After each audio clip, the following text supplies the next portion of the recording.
So hello guys, very charming welcome to all in this new video of YouTube my YouTube channel. आज हम लोग R S Agarwal class 10th exercise 7 एक question number 12 को बनाने वाले हैं। क्वेश्चन नंबर 12 काफ़ी आसान है, बस इसके हमें बेसिक कंसेप्ट और इसके पार्ट्स और इसके की रोल्स को समझना होगा तो ये क्वेश्चन आसानी से बन जाएगा।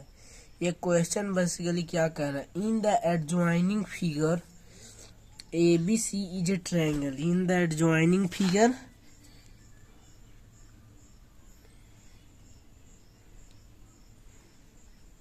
ABC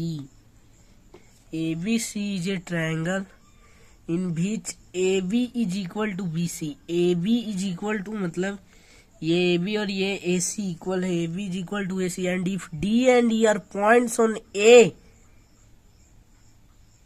and B, तो A पे कौन सा पॉइंट है D और AC पे E respectively such that AD is equal to AE।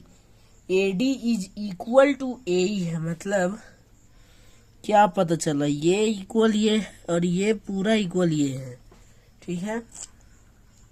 So that points BCE and D are concyclic. ये कॉनसाइक्लिक मैं आपको बताता हूँ, आपको क्वेश्चन का सारा पार्ट एक एक पार्ट समझ में आ गया होगा, बट आपको एक पार्ट नहीं समझ में आ रहा होगा, वो है कि कौन साइक्लिक होता क्या है। मैं आपको बताता हूँ कौन साइक्लिक बेसिकली होता क्या है। देखिए कौन साइक्लिक क्या होता है।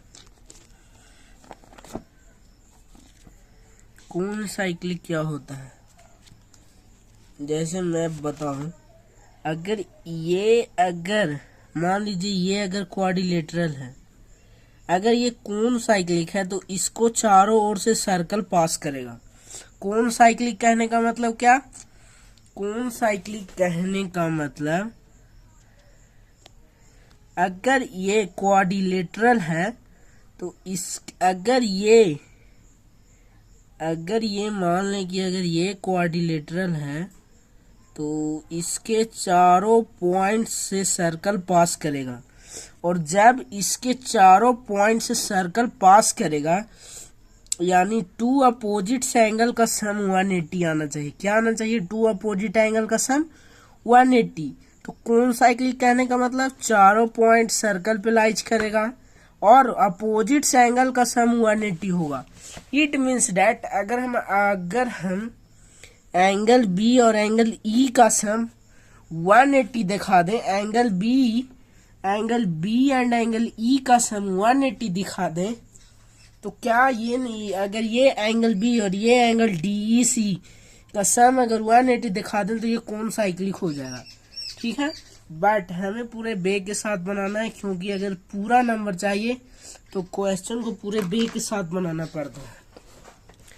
सबसे पहले लिखेंगे given ABC is a triangle in which क्या क्या दिया हुआ है, AB is equal to AC है और AD is equal to AE है।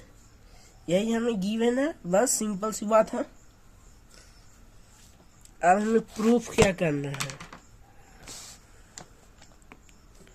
टू प्रूफ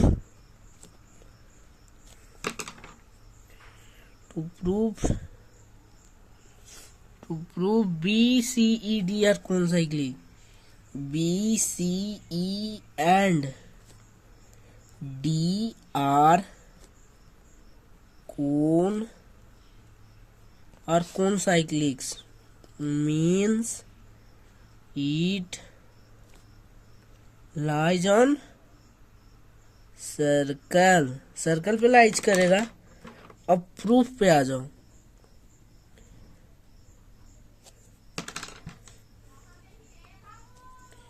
प्रूफ अब देखो, ADY AB है और AEY EC है। मैं क्या बोल रहा हूँ, ये पहले मेरे बात को समझिए।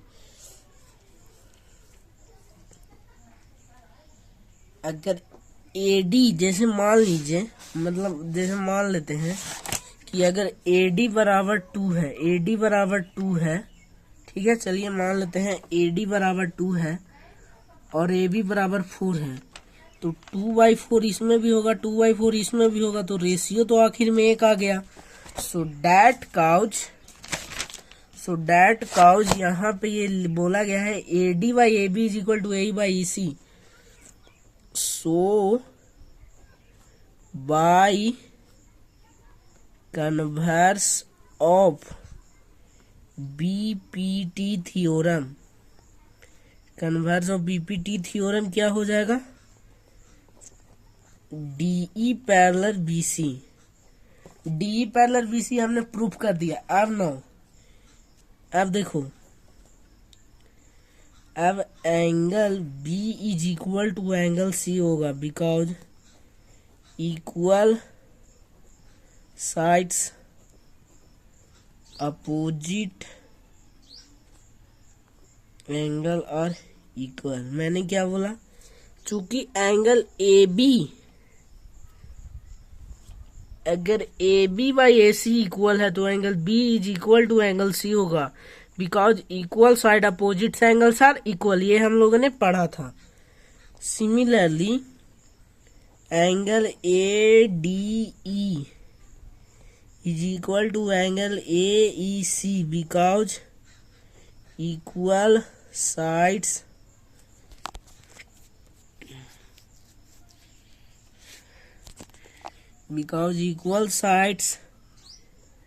opposite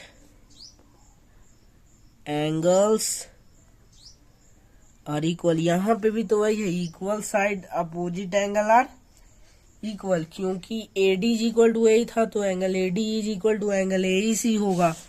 ठीक है, तो यहाँ तक आपको सारे पॉइंट समझ में आए। अब देखो,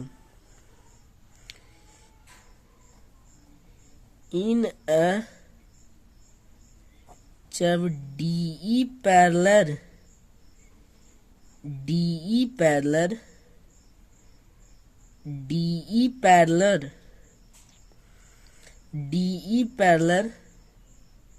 BC है and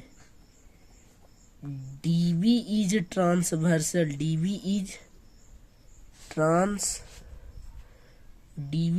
transversal, so angle ADE angle EDB plus angle B is equal to 180 by co-interior. नहीं, ऐसे नहीं होता था कि अगर ये पैरेलल ये और ये ट्रांसवर्सल तो ये एंगल और ये एंगल का सम 180, तो उसी प्रकार ये पैरेलल ये और ये ट्रांसवर्सल तो ये एंगल और ये एंगल का सम 180। अब देखो, ये angle B is equal to angle C था कि नहीं, angle B is equal to angle C था, क्योंकि angle AB is equal to AC था, तो angle B is equal to angle C। So from इसको मान लेते हैं इक्वेशन, फ्रॉम इक्वेशन 1 हम इक्वेशन 1 से क्या कर सकते हैं, EDB plus angle C is equal to 180। So